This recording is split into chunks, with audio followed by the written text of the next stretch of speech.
চিন্তা করো না তুমি, আমি আর কখনো তোমার জীবনে ফিরে আসবো না, কখনো না।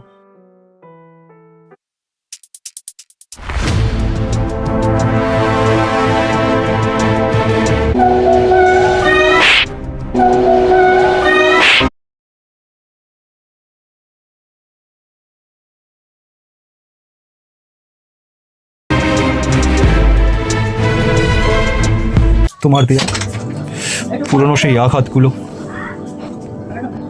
তোমার দেয়া পুরনো সেই আঘাতগুলো না হয় আমি আমার জীবনে উপহার হিসেবেই রেখে দেব, তবুও তোমার জীবনে আর আসবো না তোমায় বিরক্ত করতে।